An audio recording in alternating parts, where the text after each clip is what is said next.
Hey yo guys, how's it going? Tally here, and this is the Draw for Turn podcast, and this week I have the amazing, the fantastic, and the very informative Sir Emanon. Dude, how are you today? I'm doing fantastic. How about yourself? Yeah, I'm doing amazing. It's very much better for hearing your voice. So today we're going to talk a couple things. I'm really interested to kind of pick apart your brain when it comes to content and comes to YouTube and all that good stuff, and we'll have a little chit chat. Yeah, looking forward to it. Good. So first things first, have you been keeping up with card reveals today at all? Actually, no. I've been spending all morning working on videos. What's up? So that's admirable. But have you seen Dark Honest?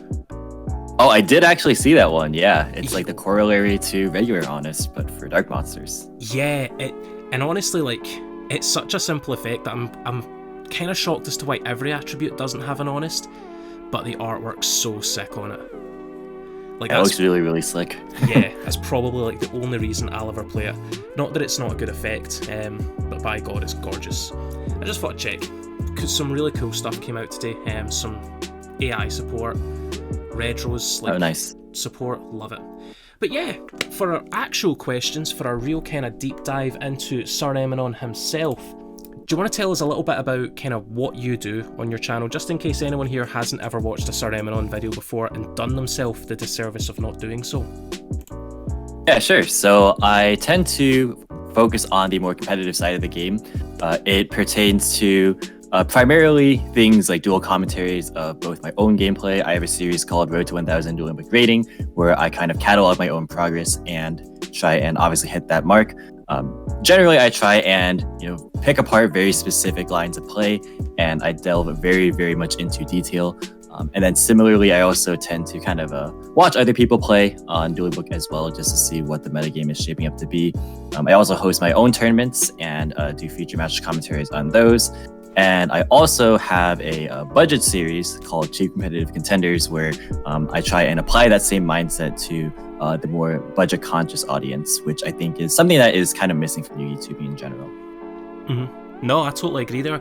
And I do think, and this is something that I will kind of deep dive into later, I actually do agree that you hit a lot of places where people really do ask for, like, as you mentioned, like good budget decks. Maybe not tier amazing Omega tier 0 decks, but like, it's hard to find a good budget deck, and your budget is roughly like $100-ish, isn't it? Yeah, I try and stick as strictly as I can to 100, and that's provided and assuming that you're starting off from nothing. So most players will probably already have some staples lying around and such, so it'll often come down to being cheaper than that. But yeah, the general idea is, like, if you are really trying to not break the bank on this game, which is totally reasonable, then you should still be able to have a bit of a competitive, enjoyable experience. So that's kind of the idea behind that. Mm-hmm. Yeah, absolutely. And I'm a big fan of kind of like the deep dive like that you do into content. Literally right before our call, I'm watching your Phantom Knight video. As you may have picked up on, I've kind of been simping over the Phantom Knight stuff lately. I'm a big fan. Yeah. Really enjoying it. But yeah, the level of detail that you get into with these decks, and like kind of how you pick them apart and really highlight their flaws and their strengths, and what is a good extender versus, people kind of get, this card's good, this card's a brick, but you're like tiering them, kind of similar to like Winter Kills does, with like starters, extenders, really good extenders. Like, that's so good for the community, I think, which I think a lot of people are agreeing with, because you've been doing particularly well the last few months on YouTube, haven't you? Yeah, for sure. I've been doing a lot more uploading, and I've been taking YouTube like super seriously, especially the past couple months. So it's nice to see the channel doing quite well. Mm-hmm. Yeah, absolutely. And I've been probably really following for like the past few months, because I've been like very fringe aware of you kind of early last year, because you have worked with some people like MBT, which is really cool. But like, I started kind of getting into your content, and like a couple months ago I was like, wow, this guy actually has got what it takes to really make a mark in the community. So I guess that kind of leads me on to my next thing, is kind of what made you choose to make content like this on YouTube? Yeah, it's pretty interesting actually, because I've been playing the game for a couple of years now. I started in like Raging Tempest. So I have no idea how I'm still playing the game, because I started like right around Zoo format. Yeah. But here we are, and I think as I was trying to get a bit more and more competitive, I've always been sort of a competitive person at heart, like when it comes to just hobbies in general. So I kind of, when I was like looking around for content on YouTube, I tried to find like very detail-oriented competitive stuff, and I found that there was like some good introductory level things, but I really feel like the very micro-oriented content was a little bit missing, and I think that that was something that maybe I could have provided. That maybe I could fill a niche there that wasn't exactly fully fleshed out. That's really fair, because I think other than you and maybe like Winter Kills, who again do like his content, but I don't think he's quite on the same level of detail as you are in a lot of cases. There really isn't. There's a huge gap in the Yu-Gi-Oh community where people talk about competitive content. You've got like almost every big yugituber does have their like top 5 meta decks, but it's a quick top 5 list that doesn't really tell us exactly why X deck is in the meta or why X deck is a good counter to that deck and why they're in the top 5. But you kind of do provide that with a lot of stuff that you do. Now, I can't really recall you ever doing something like a top 5, but when you look at a deck and like you really look at a deck, I come away with a kind of richer understanding of why that deck is good. So that, I don't know. Yeah, I'm a big fan of like the micro interactions. So that's like something that I'm super interested in. I think like some people who I think I've taken a bit of inspiration from as well as like MST.TV. He does like a really good job. Especially with what he calls, I believe, his counter guides. And actually, I'm working on a video that is kind of modeled off of that to some extent, but I want to kind of take a bit of a different approach. So be on the lookout for that, because that'll be coming out pretty soon. I will indeed. Do you know, I'm actually kind of embarrassed now that I forgot MST.TV, because he's my Dragon Link god. He's what got me into Dragon Link, and I'm actually quite upset that I forgot about him. It's all good. Yeah, I think something that like MBT has mentioned, you were talking about him just now a little bit, but he's mentioned on Twitter on several occasions that like other card games, particularly like Magic, they have a lot of channels that have dedicated primers for like even the less played decks. Like you could find very informative and detail-oriented information for like even like what people would consider like tier 3 or tier 4 or whatever. But like for Yu-Gi-Oh! The most played and most popular decks, and given how many people are kind of gravitating towards these strategies, there's surprisingly very little info on like the intricacies when it comes to like how to interact with like certain matchups or certain just even cards within the own deck. Those things are largely absent.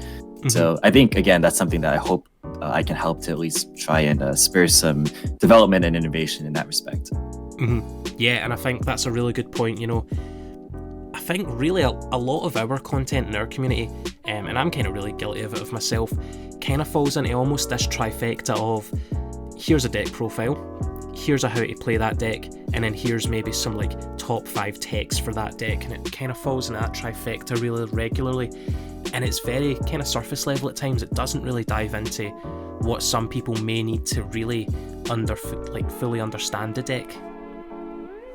Yeah, I think that's understandable though, to be fair, because like that kind of content is super easily digestible, and it's been proven like to have a good track record, which is why like a lot of the bigger content creators also sort of just default to that sort of content, which is totally fine, because I think having that sort of baseline understanding is important if people are completely unfamiliar with whatever strategies might be out there, or just even competitive play in general. But I think for those who are already fairly familiar or established and wants to have a like you say, deeper dive into whatever sort of content they're interested in, I think that sort of library is kind of missing, and that's what I'm trying to hopefully accomplish. No, that's really fair.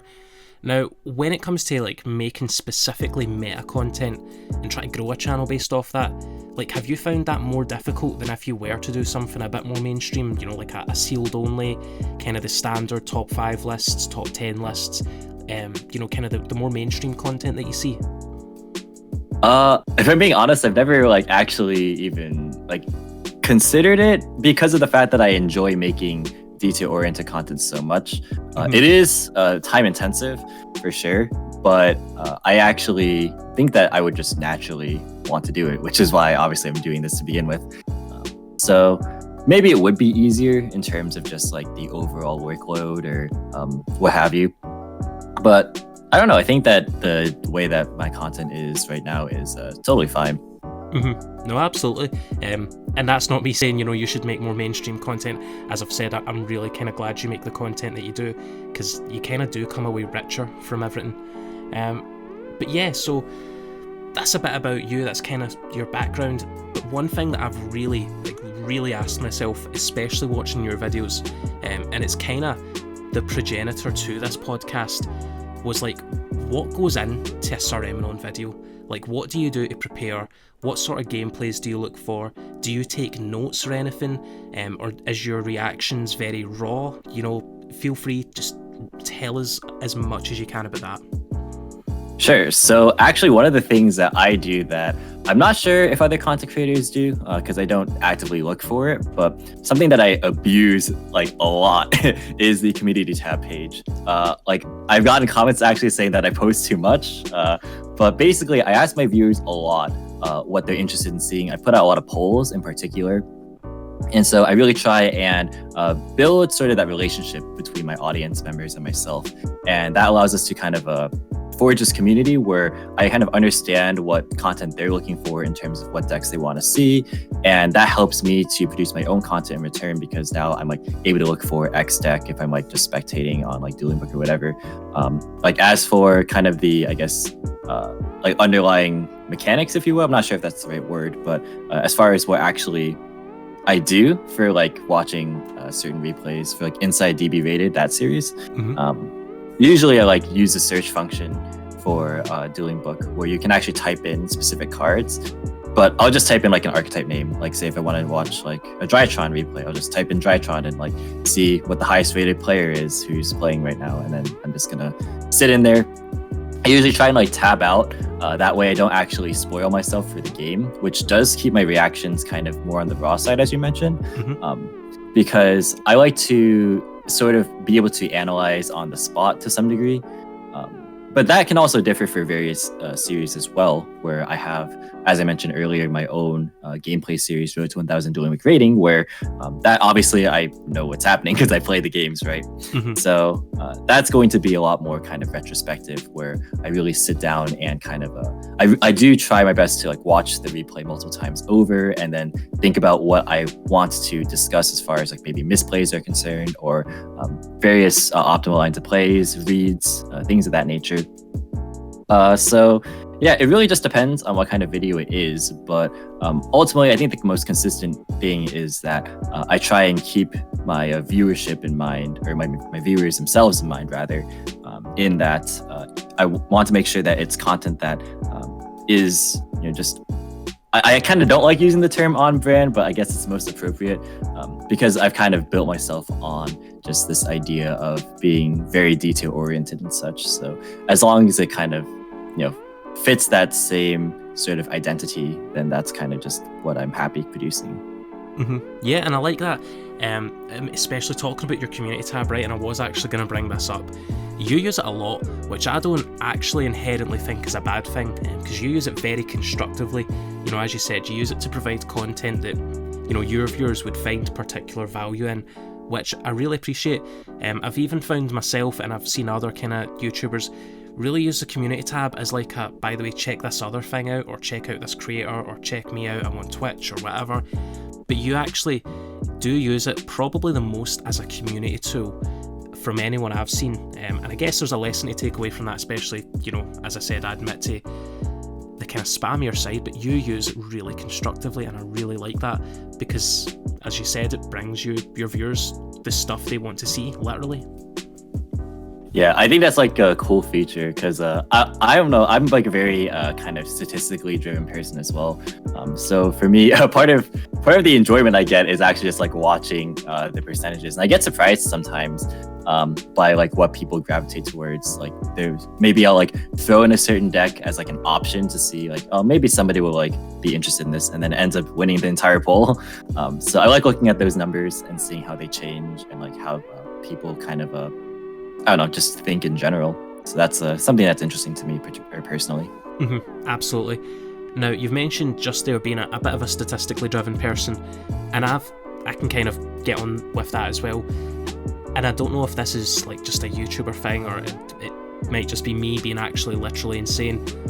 Have you ever like found yourself just obsessing over like analytics, and not even like to the point where it's just like looking at your views, but like seeing like, you know, age ranges, where people are from, how long they're watching the video, and how long people who are from certain places are watching the video, or getting like really deep into, you know, who's clicking what and why are they clicking that, for like end cards and stuff like that? Oh yeah, I look at all of those analytics too. I spend almost as much time in analytics as I do actually making videos, which is kind of a bad thing. It's like a bit too much, because it can be a little bit unhealthy to kind of, I don't know.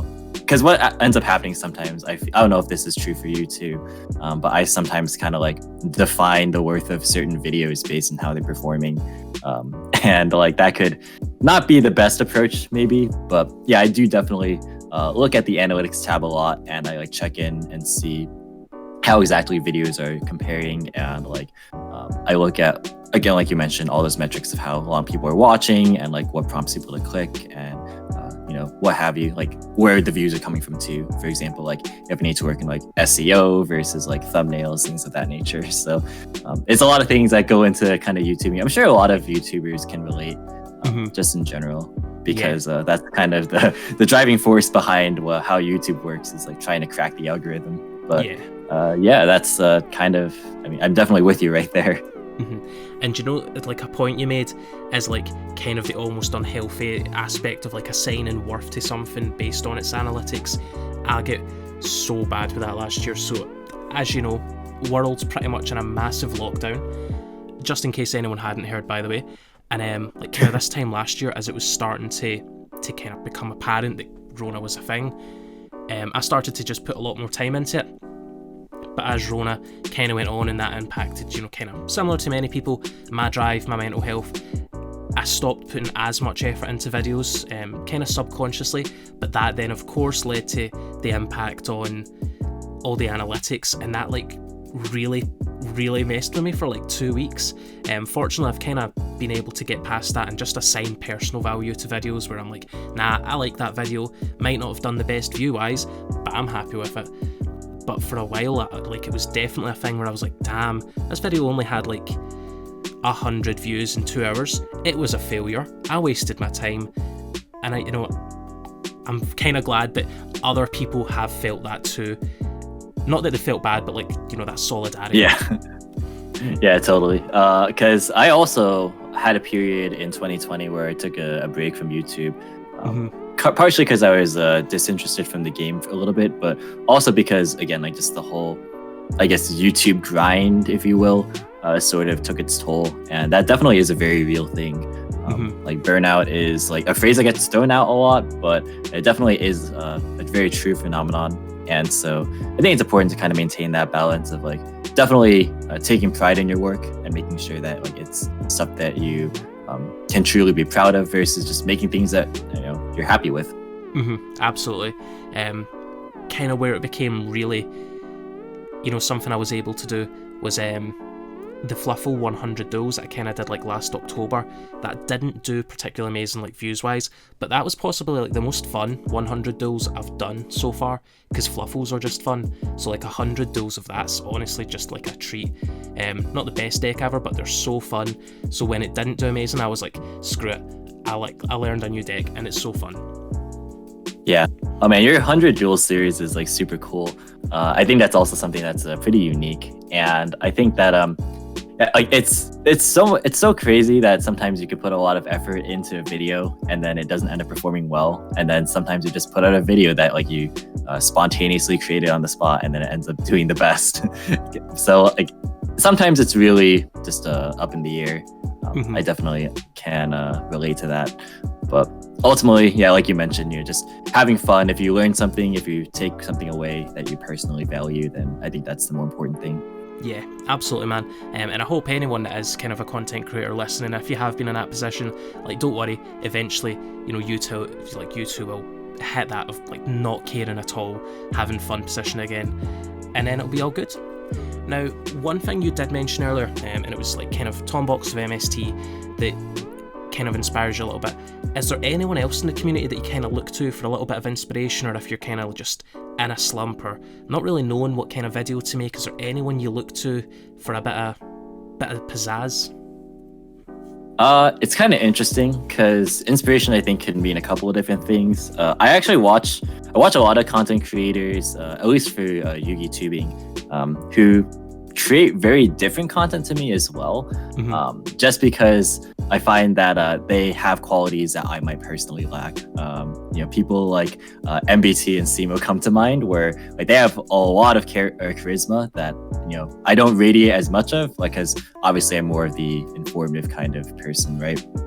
But I do like the entertainment side of the YouTubing as well, and that's like, even though it doesn't necessarily help spark ideas for videos, it does help me like kind of, I guess, get motivated for YouTube in general, just because like they look like they're having a blast, so I want to have fun too, right? So that's like something that I kind of look towards.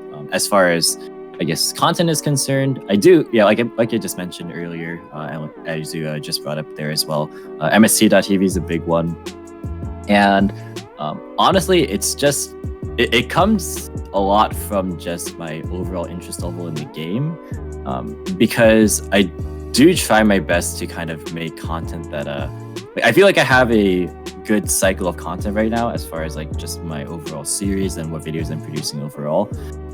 So I think that I'm not as fixated on trying to get like new ideas at the current moment, but right now I'm just trying to, like, I guess, perfect what I already have, because there was a period of time where I really was trying to just make like a ton of different series, and then it ended up just getting way too out of hand. So I decided to just dial it back and like really focus more on just the content that I have currently at the moment, and I think that that's been working out quite well. No, and I feel I definitely get you there, because I think just seeing people have fun, is like inspiring in itself, even if it's different. As you said, you watch like Simo, MBT, who are very much more personality based than they are based on their gameplay, but that is quite inspiring in itself, just to see people enjoying themselves, streaming or making content and having a good time. And I don't know if you feel this as well. One of the things that I find particularly inspiring, and again, kind of part like the progenitor of why I wanted to talk to you as well, is like there's a lot of kind of smaller YouTubers in our sphere, people like King Scarlet and Bear, who are just on a grind, man, who are just on a really good grind, who are producing some really good stuff. And I think, see, when I look at that, I'm like, I got to match that. Like, I've got to be that good, but like in an excited way, if that makes sense.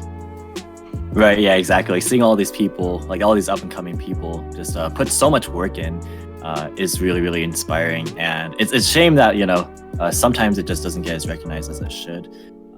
But I mean, that is unfortunately the other side of YouTubing that, people talk about, but I think it's a stark reality, especially when you are kind of in that microcosm.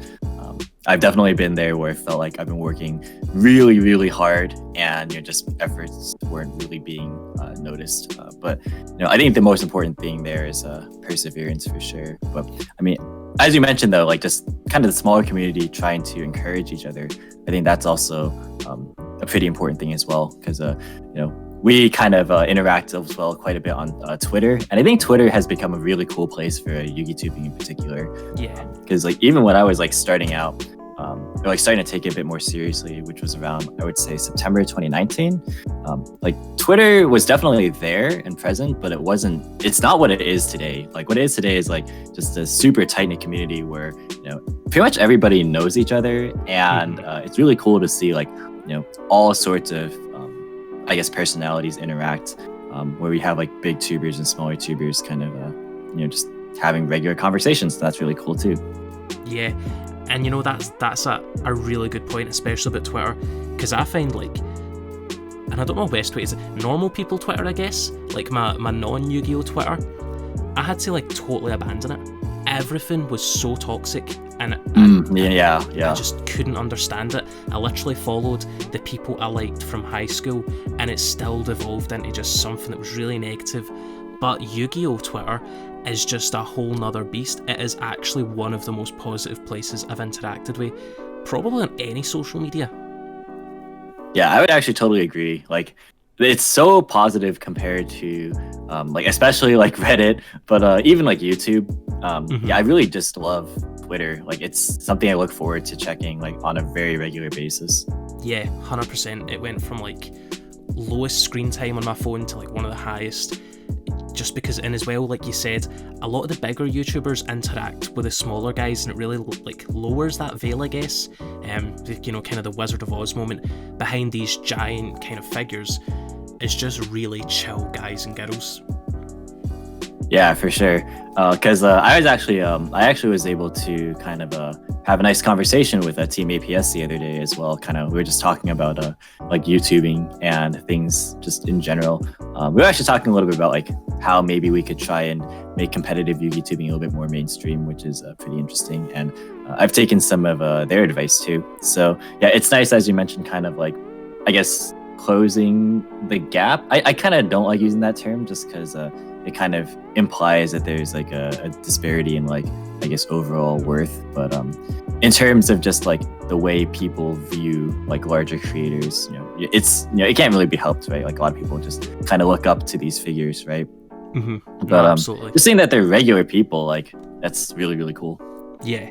Yeah, and again, I like that a lot of them are really just like, they're not looking to like mentor people. They're not looking to like really act like big YouTubers. They're just chill, and if they see a tweet that catches their eye, they'll have a chat with you on it. Because, you know, like as you mentioned, Team APS are great at interacting with pretty much anyone that I say deserves it, but, you know, isn't a bit of a douche. House of Champs I've seen like interact with a lot of people. Yeah, I think it is just a really good place to kind of see that these people with, you know, tens of thousands or even hundreds of thousands in some case are really pretty chill, and it's good to interact with that and see that and understand more that they are people too. Yeah, absolutely. Yeah. Now, we have mentioned you've got a couple series going on, which again, you've got quite a good like kind of content feedback loop going. It was just kind of $100-ish budget, Road to DB or Road to 1000 DB rating, Inside DB. Was there another one? I'm totally drawing a blank. Those are like my main series. I have like, I wouldn't really call like my own tournament feature match like a series, but I just like organize everything in a playlist. Yeah, those are like the main ones. Yeah, but you know, with that, you know, I'm just gonna be blunt here. What's your favourite? What is your baby? What one do you go, oh, we get to do like a Road to 1000 or an Inside, and you're just really hyped about it? Ooh, honestly, it kind of depends on my mood. I'm not gonna lie. I feel like I don't feel forced at all to really do any of these series. Like I do all of these because I genuinely enjoy making them.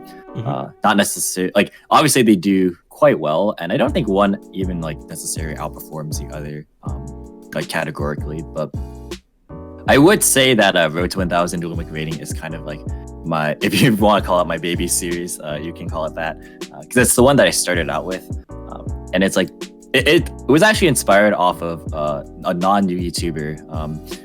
I don't know how many people watching this are fans of Mario Kart, but there's a Mario Kart Wii YouTuber called TWD98, and around 2018, 2019, which is when I started watching him, he had a series called Race to 9999 VR. And I really liked that series because it was like a progression series, kind of similar to the way that I try and model my series. So I thought it was cool, and I wanted to kind of base it off of that, but obviously with a bit of a different spin, of course.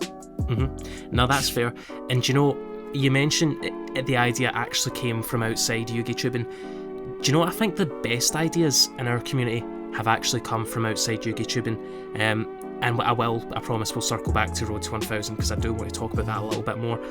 But I think like some of the best ideas, like you know, the sealed only, Nim said that came from Magic, and that kind of ties back to what you said earlier. Their community is just very varied in what they do. Ruggles, his kind of return to Yu-Gi-Oh series was inspired by something outside of Yu-Gi-Oh. Again, hate to plug, but even my own 100 duels, embarrassingly enough, was actually inspired by a Fortnite content creator. Not that I'm in love with like Fortnite, but he made a lot of Halo videos, which I'm really into, and then I was like, oh, 100 matches of Fortnite, let's see what he does. And I just got so engrossed. He had like 20 videos and I watched them all in a day, and I was like, I'm gonna do that, but Yu-Gi-Oh. But yeah, all of the best ideas kind of come from outside of our own community, I think. Yeah, that's definitely true. I even think I feel like I remember seeing somewhere that Simo's progression series also started from, or was like inspired from somewhere outside of Yugitubing. So I think it's definitely cool to see that like all these different areas kind of can circle back into this very centralized community, which is super cool to see.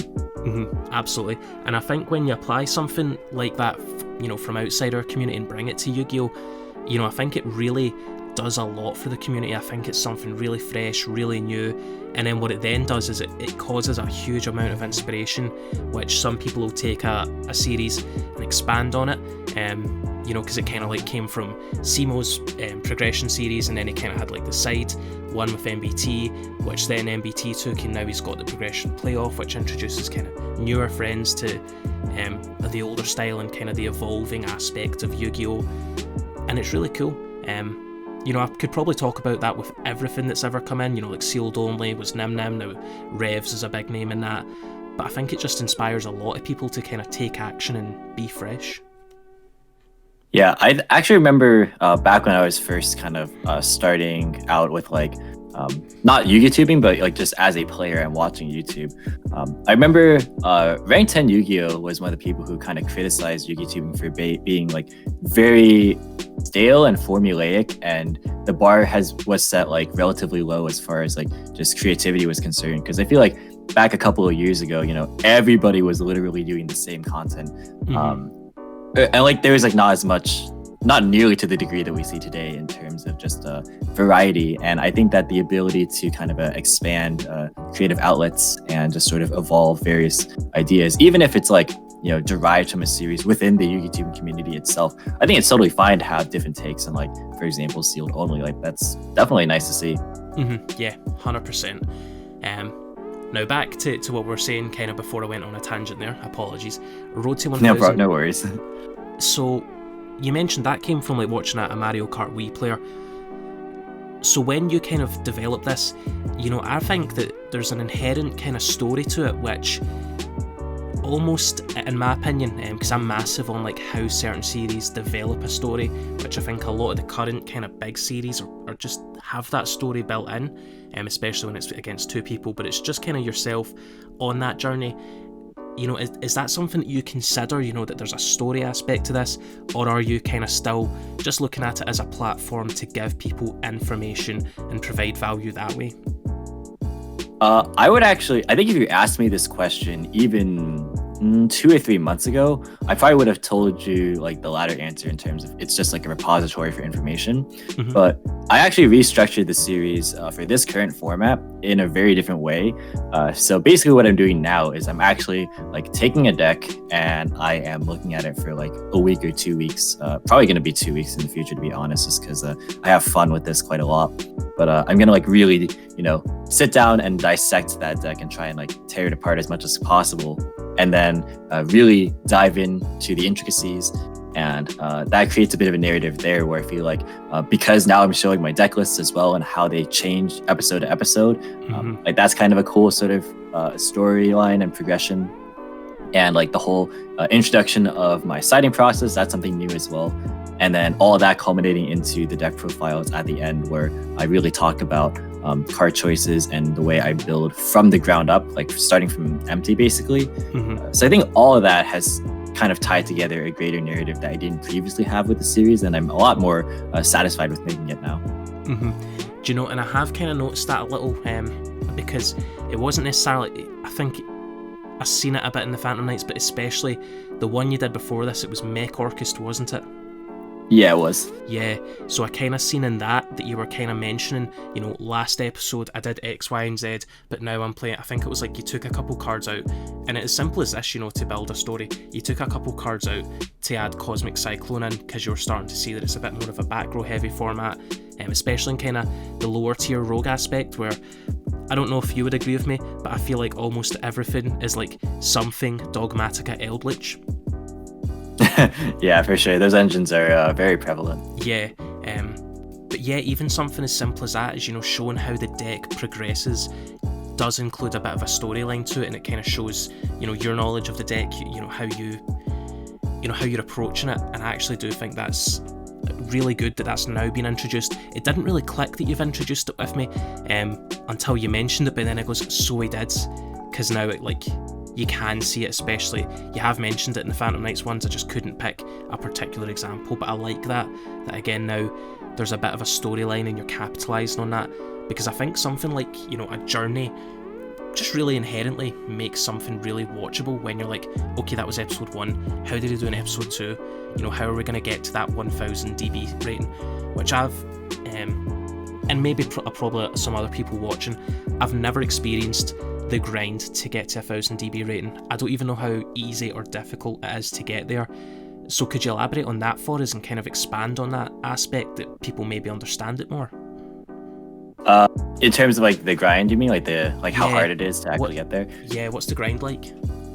Oh yeah, sure. So it is pretty interesting because a lot of formats, a lot of the times, you'll get a lot of like wins, and not a lot, but you'll get some wins from people quitting or disconnecting, especially like if you're at the lower ratings, and then like if you're playing a very high tier deck, that can happen quite a bit.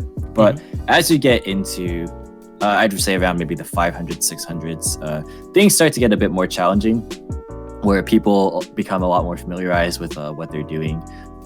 And I'm not really sure if DB has like an internal sort of like matchmaking rating system like a lot of other games do, but it sort of felt like that because even like for this current format, I'm still at a very low rating, like only like the mid 200s or so. But I've come across, you know, people who like are considerably higher rating than me a lot of the time, and which I don't have a problem with at all. But I find that like if I hop on like maybe a side account that's newer and just doesn't have as much experience on it, like those are the games where I could really run into a lot of just people who might be newer or just less experienced with like competitive. So I do kind of wonder if that's the case. But as far as like the difficulty of reaching 1000 rating itself, honestly, 1000 rating is a little bit arbitrary because obviously it gets easier to achieve the longer the format goes on. Just because you have more time and you know, the people at the top have more ratings. Like if you get matched up against somebody with like a large kind of discrepancy in rating, and you happen to win against that person, you'll be able to gain quite a bit as well. So like over time, towards the end of the format especially, it gets a bit easier, but it definitely is enough of a grind to where I think it's enough to kind of document a journey, like for the sake of the series. But if you just want to kind of like, you know, grind out DB just, you know, for its own sake, then it definitely is still a nice, like a bit of a worthwhile challenge to kind of undertake. That's fair. Now talking about kind of DB as a platform, is that like kind of your go-to platform for anything, or kind of is it strictly for, you know, kind of the road to 1000? Because I noticed like you do some videos on Edo Pro as well. If you had to pick between one of the two, which would it be? I'm definitely a DB fan personally. I think the simulation of a real life experience is pretty important. I do Edo Pro pretty much exclusively for cheap competitive contenders or CCC, because I find it to be just easier there to kind of like just get gameplay footage. Because like if I want to spam a lot of games in a short amount of time, then that's like a much better medium to do it because the games just are shorter. But as far as the merits of DB are concerned, like it's definitely not a perfect platform. But I do think that, again, just being a manual simulator makes all the difference, and just being able to kind of have complete agency of what choices you have, and not really having to worry about, or not worry, but like not having to kind of rely on a simulator kind of giving you hints here and there. That's helpful. I think that Edo Pro also has its merits, aside from just being faster, because if you are like completely new to a deck, I think that's a pretty decent starting point, because you might not want to hop in if you are unfamiliar with like all the rulings of your deck or like all the interactions.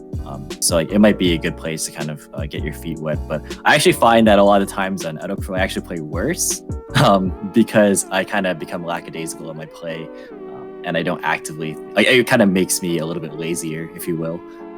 But on Dueling Book, I have to kind of be alert at all times, and you know, that's kind of just the way that real life play works. It does miss obviously the human element, which is one of my favorite things. Is like being able to kind of sometimes mind game people or like make reads based on people's facial expressions. That's something that I think is a cool skill. And Dueling Book obviously does not have that, but you know, you got to do what you got to do on an online simulator, right? That's fair. And that, you know, that's a really good point. The kind of mind games in person, is that something that like you're good at all? Because I'm awful. I can't mind game for shit. But is that something like that you know how to do? To some degree, yeah. I have a friend who's like really, really good at doing it. And then I picked up some habits and tricks by watching him. So actually, there's a story I have actually at a regional. I was playing Lunalight. This was, I think, at the start of the year. And I was playing a blind second OTK build for fun, just because I had my invite already. I didn't really mind too much, so I wanted to just kind of play a more laid back build. But basically, I was playing against Thunder Dragon. I think it was like it was like a combo Thunder build, and this entire time I was bluffing Nibiru, and I held the card in such a way, like it was slightly I guess off to the side. It was slightly askew to where like I noticed he was looking at the cards in my hand, so like I was kind of moving it and like fidgeting with it in a way that made him think that I had it. So he ultimately didn't summon Colossus, and he just like tried to like beat over my board. And then next turn, it got to the point where I emptied my hand because I was doing all my searching, and then he was like, "Wait, you never had Nibiru to begin with." So that was pretty funny. And like there's things like that like come up from here and there. I think that it's not something that I would say I'm like a master at, but it's something that I've definitely gotten better at from when I first started. Nah, I love that stuff. I'm just incapable of doing it. Like everything I'm thinking is like shown in my face, so I can't bluff. But I loved hearing that story there. Bravo you. Speaking of Lunalights, you are a particular fan of the deck, aren't you? Yeah, I'm a big Lunalight stan, but rip that deck, unfortunately. Yeah, so I wanted to ask, especially as like a Lunalight player, is that deck just dead, just gone? Yeah, honestly, like I don't even think at a casual level it's really even playable, because like even if you wanted to go for like a complete fusion-based build, and just like play the deck as a lot of people would say, the way the deck was intended, Tiger was still integral because, bringing back like Black Sheep or Collider Chick, or like more recently Emerald Bird, and like fusing away with them, getting their effects when they fusion summon, or like when they fused away with, like that's really important.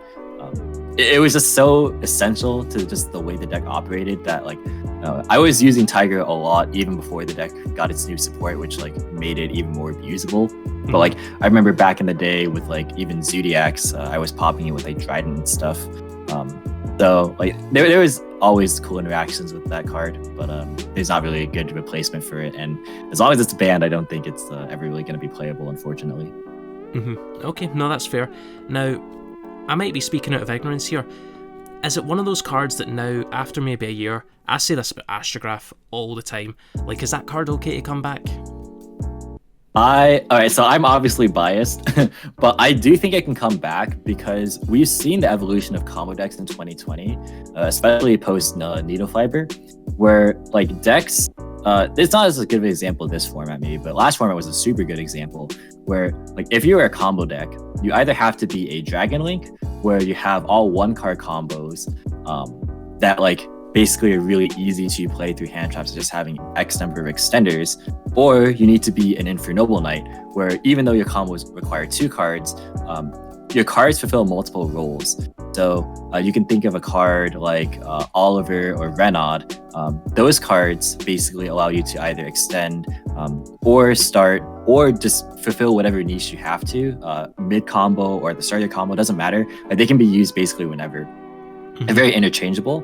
Lunalight doesn't really have that, right? You have Collider Chick and you have Tiger. At least I'm talking strictly from the vantage point of like the way the most competitive builds were run. But Chick and Tiger are 2 very clear, identifiable cards. Your opponent knows what those cards' roles are. if they're removed from the equation, you have very few ways of deviating.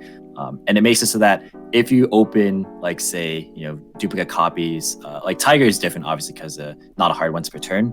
But it makes it so that if you have redundant access to the same cards, you don't have the availability to flex into different search targets in the same way you would, say, with like Infernable, right? Because like Durendal and Heritage of the Chalice can search whatever different things you need. But really, the only play enablers you have are those two cards in Lunalight. So because of how telegraphed the strategy is, that's like one of the weaknesses. Another thing is that I think that the payoff is like not as strong. And you can't really abuse as many of like the other engines as like the more modern combo decks can. Like, we never got to really play around with Y-Strix, unfortunately, in the TCG, which is like one of the things I was most excited for. But then they got to the deck like 2 weeks after.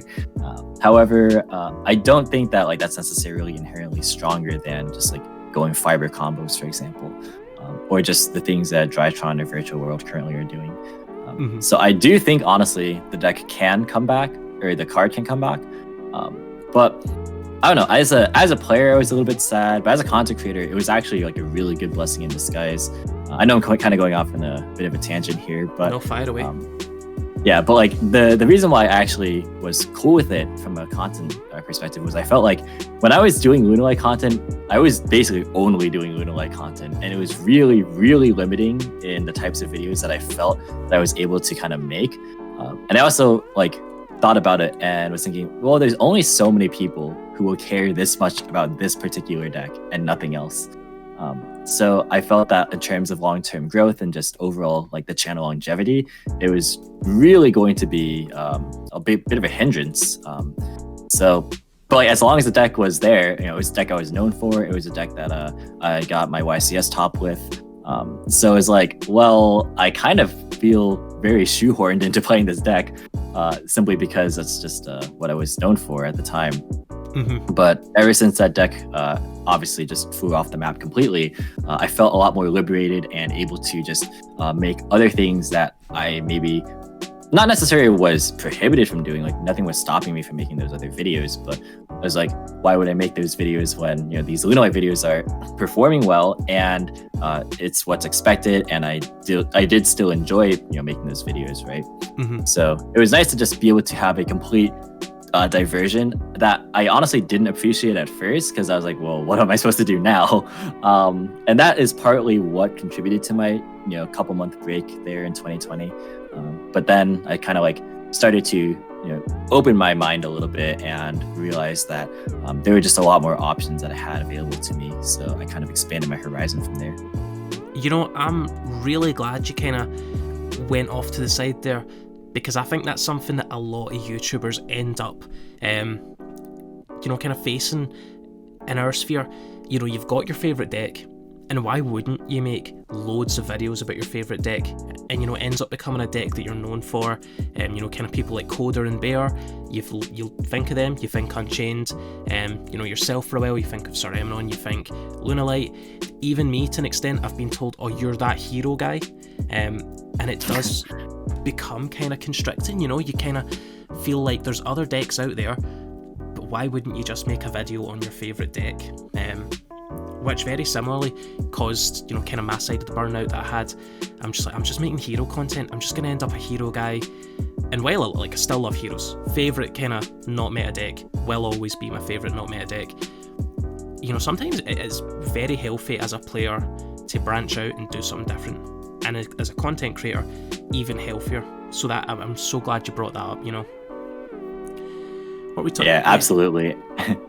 Yeah, but yeah, you mentioned like just being able to branch out and do all these different things, because I'm looking right now actually at my most popular videos, and I think, what is this, 7 out of the top 10 are still Lunalight content. So yeah, like you can tell that I was really making and pushing a lot of that content, and it was fun for sure. But yeah, like you mentioned, it's really constricting in terms of just what other plans you might want to pursue. And I think that as a content creator, it's really important to diversify. Absolutely. because it's so appealing to just make videos about your favourite deck. And probably there's something in there that because you're continually making videos about, this deck, probably YouTube's algorithm picks up in that, and it becomes not only rewarding as like a player, but as a content creator, YouTube kind of sees you as like, you're the Lunalight guy now, Sir Emanon. And when people look up Lunalight, it kind of draws to you more often, which I guess is good for growth in a sense, but you can only grow so much doing exactly that. But yeah, I'm really glad that you mentioned that. So yeah, we were talking about if it could come back. So without bias, you think we could kind of have it back a little bit because it's just not the same as it was before? Yeah, I think so. And I think actually this is a very particularly interesting format because now there's so much graveyard hate. So you have like Walkero, which the deck didn't have to play against before. Now like Ghost Spell's popular, like Skullmeister, DD Crow. The deck struggles against graveyard hate, and there's a lot of it right now. Yeah. So it'd be pretty interesting. And also, I just think the deck doesn't have as many sort of safety nets. You can think of like Nibiru is less popular now than it was last format, but it's still like being cited quite a lot. So like that's something that like the deck doesn't have a lot of native answers to. And I just think that like the deck by design is limiting in what it can do. As long as like you're adhering to like the very combo centric like board building play style. Because again, like it's really obvious what the deck is trying to establish. So like you don't have as many just ways to kind of like throw additional resources like Dragon Link, or you can think of like Drytron now, for example, where it's like you can stop the alpha, but they might have the zeta, and then they might just trigger Benten a billion times, right? Whereas like if you Cosmic Cycle and Tiger, then you might just have to pass, So like there's very clear and defined choke points, and I think that it's a lot more vulnerable than people remember it. And the OCG has had Lunalight at full power the entire time. And I know, granted, the format is completely different because obviously like Maxi and such, but it's never really been even the predominant combo deck over there either, because they've had Virtual World be very successful, and they've had other combo decks as well. And Lunalight has never really usurped them in terms of power level. Yeah, that's absolutely fair. And I think an important thing to think about, in the context where Lunalight was very much a really powerful, almost broken deck, it was Toss, where the format was inherently almost a little bit slower, because Sky Striker in a lot of cases made it so that a lot of combo decks were almost kept in check and kept slower than they had to be. So a deck like, Lunalight that needed maybe 2-3 pieces to gain maximum momentum was okay back then. Not okay, but it was of course very good. But it was an okay contender in the fact that the format wasn't kind of as crazy as, as you said, like Dragon Link, Infernoble format, which, for as much as of a Dragon Link player that I am, it's kind of like my go-to competitive deck recently. Damn, that format was kind of unhealthy. Yeah, like the power creep, even within the past year, has been pretty noticeable. And you bring up Sky Striker, which is something that is like notable because like Lunalight had a fantastic striker matchup. Not only because like you could side deck very easily for it, but you had things like Azathoth to turn off Ray, and you had cool interactions, like for example, because Tiger negated whatever it brings back, they can't Widow Anchor and like steal your Kaleido check if you like set up properly. There's like a lot of cool interactions with that matchup. And like it's things like that made Lunalight really thrive, where like it lined up really well against like some of the metagame. But like I would even argue that there were certain points in Toss format where even Lunalight was like eclipsed back then. I recently actually played, not recently, but it was a couple months ago, where I played in kind of like an online legacy 2019 format tournament. Where they went under the NAWCQ ban list, which was April 2019, I think. So this is when Rusty was legal, but Summon Sork was just banned, I think. And I played the deck, and then I got like destroyed by Salamangreat, which I had obviously 3 Gazelle, 3 Circles still.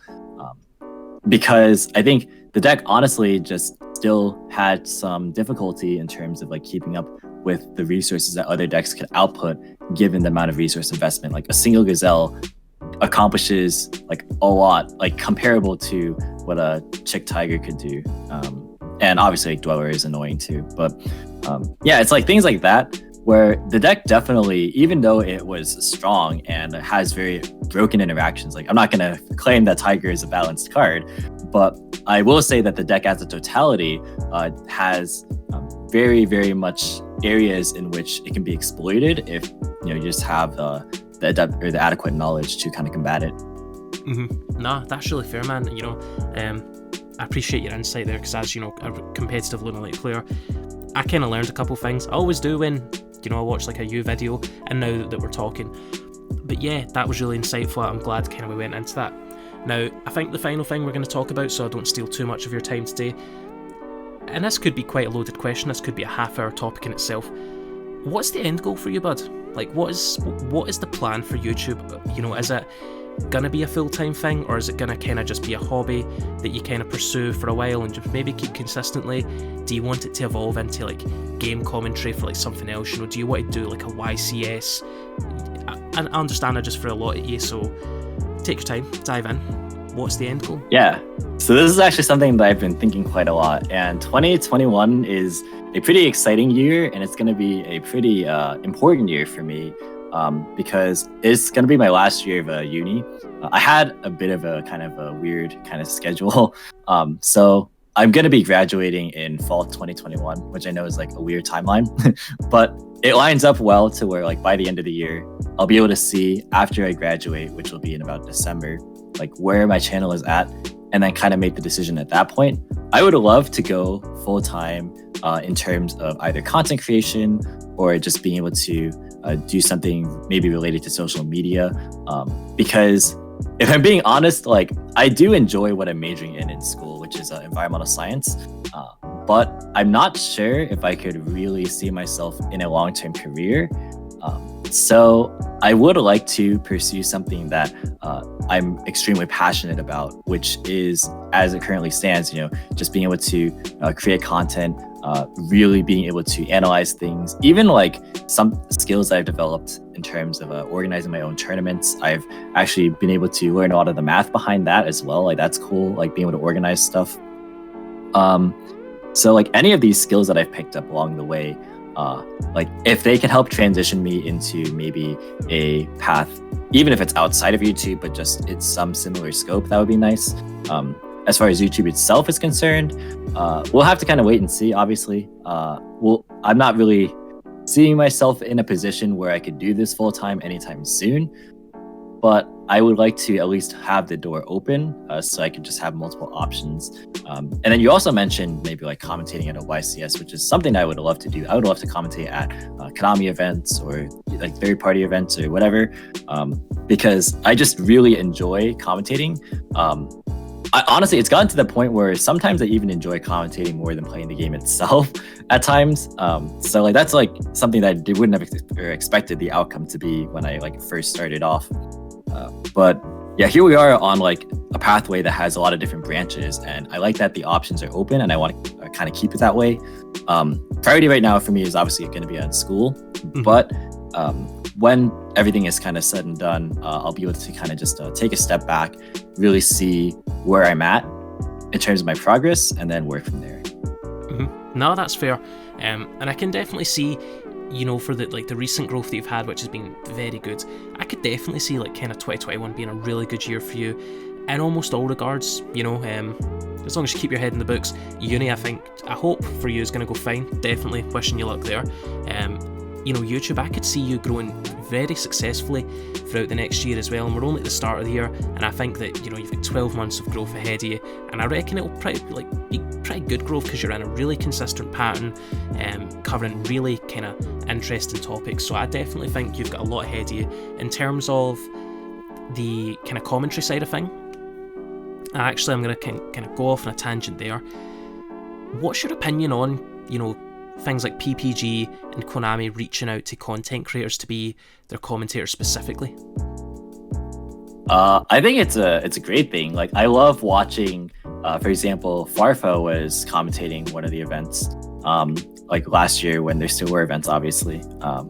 But it's cool seeing that Konami reaches out to people in the community that are very well known, because I think it creates like an additional element of like interest for the viewer base, since people will tune in and see, oh hey, it's Farfa commentating, that's super cool, and maybe they'll get their friends to watch, things like that.